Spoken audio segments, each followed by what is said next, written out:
აქედან გამოსავალი რა საქართველოსთვის რჩება თუ მას რაიმე ინტერესი ამ ტერიტორიებთან დაკავშირებით, ხო?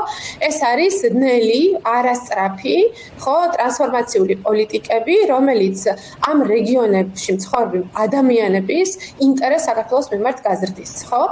და თუ შენ ხედავ, რომ თქვა სამხედრო ძალა და ამ ტერიტორიებზე ძალაუფლებებზე, ხო, ჩაჭირებულია რუსეთი, შენ შეგიძლია დაინახო აგენტობა, შენ დაინახო ნება, ხო, აქ მცხოვრები ადამიანებისთვის და ნელ-ნელა მთელი რიგი პოლიტიკების შემუშავებით მათ ინტერესი გაუჩინო, რომ შენთან კავშირები, ნდობა გაუძლიერდეთ. და ამ ხალხთან ნდობის შენება მათი საქართველოს პოლიტიკური სისტემის, ეკონომიკური სისტემის, სოციალური სისტემის, საგანმანათლებლო სისტემის, ევროკავშირში ინტეგრაციის ფონზე, როგორ შეიძლება ეს მიმართულებები გაძლიერდეს საქართველოში, ხო წარმოგვიდგენია? ხომ შენ შეგიძლია მას უკეთესი ალტერნატივა შესთავაზო და მათ შორის სწორედ პირველ რიგში ქვემოთ ხალხთან მუშაობის გზით მათი დამოკიდებულება, ხო, და ერთადერთ პოლიტიკურ პროექტად რუსეთის დანახვა შემცირო. ამაზე უკეთესი მოდელი არ არსებობს. თუ ვინმეს აქვს წარმოდგენა, როგორ შეიძლება სხვა უკეთესი მოდელი რაიმე ცვლილების თეორია ქონდეს ამ რეგიონთან დაკავშირებით, მე არ ვიცი. და ქართულმა ოცნებამ პირველ რიგში, იმიტომ რომ მთლიანად ჩამოშალა ევროპული პროექტი. ეს იყო ის ძალა და ენერგია, ხო, რომელსაც კონფლიქტების ტრანსფორმაციის მიმართულებით რაიმე შეიძლება მოეცა საქართველოსთვის. თუნდაც სავიზო რეჟიმის, უვიზო მიმოსვლის რეჟიმის გავრცელება ამ ტერიტორიაზე მცხოვრები ადამიანებისთვის, ხო, გარკვეული წინაპირობებით. თუნდაც კეთილდღეობის ჯანდაცვის ან განათლების პროექტები ამ მცხოვრები ადამიანებისთვის. საქართველო, რომელიც კორუმპირებულია, იზოლირებულია, ავტორიტარულია, პოლარიზებულია, ხო? აი ვის მოუნდება? ხო, აი ვის მოუნდება? ვის რაიმე ინტერესი ხო საქართველოს მიმართ.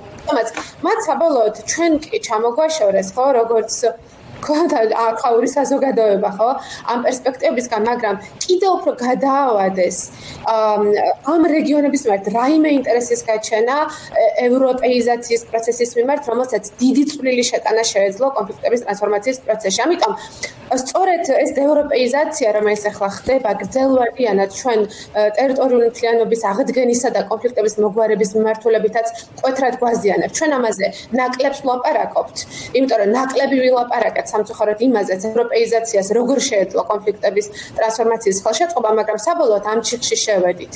და ხო, არა ვიცი, მშვიდობის პროპაგანდაზე მაინც მინდა ვთქვა, რომ ხომ თითქოს შუაზე გველაპარაკებიან, მაგრამ ჩვენი ქვეყნის შიგნით, ხო, მათ რეალურად კონფლიქტი შექმნეს. ხო, განვიცდით ყოველდღიურ პოლარიზაციას, რომელიც ოჯახების დონეზე, სამეზობლოების დონეზეა ჩამოსული, ხო, რომელიც რაღაცა ტიპის სოციალური კონფლიქტის ფორმაა.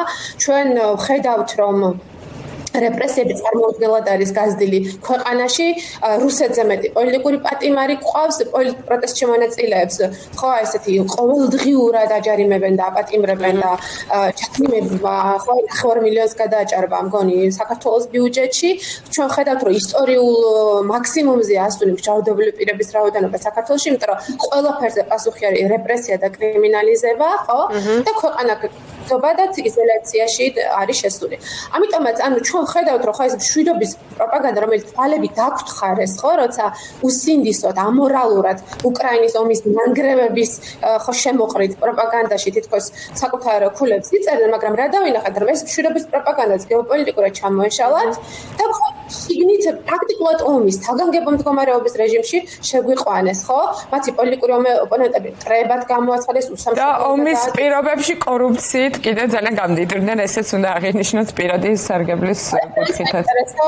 ასპექტია ნამდვილად, მადლობა რომ ეს შემახსენეთ, ხო? და კიდე ერთი მთავარი ნარატივი, რომელიც მათ აქვთ, ხო, ეკონომიკური ზრდის, ჩვენ გავაანალიზეთ წინა წელს, რაზე დგას ეს ეკონომიკური ზრდა და ის არსებითად უკავშირდება სწორედ ომის კონტექსტს და რუსეთთან, ხო, რაღაცა რეექსპორტის მექანიზმებს, რუს ტურისტებს, რუსული ინვესტიციებისთვის საქართველოს გახსნას და ხო, პრინციპში ამას უკრაინის ომის კონტექსტ, რომელიც რა თქმა უნდა, ეს არ არის მდგრადი ეკონომიკური ზრდა, ეს არ არის ინდუსტრიალიზაცია, ეს არ არის ეკონომიკა, რომელიც დიდ დასაქმების შესაძლებლობებს აჩენს და სწორედ ამ ფონზე ჩვენ ხედავთ, რომ რუსი მიგრანტების რაოდენობა იზრდება, რუსული ინვესტიციები იზრდება, ხო? ამ ფონზე ევროპულ პერსპექტივებს მომდა, საქართველოში მიგრაცია რა ხარისხზეა ხედავთ, ხო? ამიტომაც არაფერი არ არის.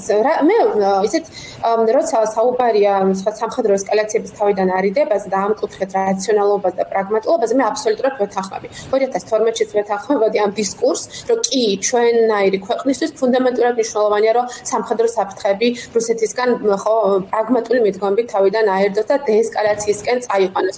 კონფრონტაცია შეამციროს რუსეთთან ენაში, გარკვეულ მოქმედებებში, რიტორიკაში, ხო?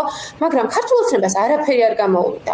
ანუ ეს არის პრაქტიკულად სრული მარცხი, როგორც გრძელვადიანი ქვეყნის უსაფრთხოების დაცვისთვის, ისე რეალური მშვიდობის გარანტირებისთვის, საბოლოოდ ქვეყნის სუვერენიტეტის დაცვისთვის. ძალიან დიდი მადლობა.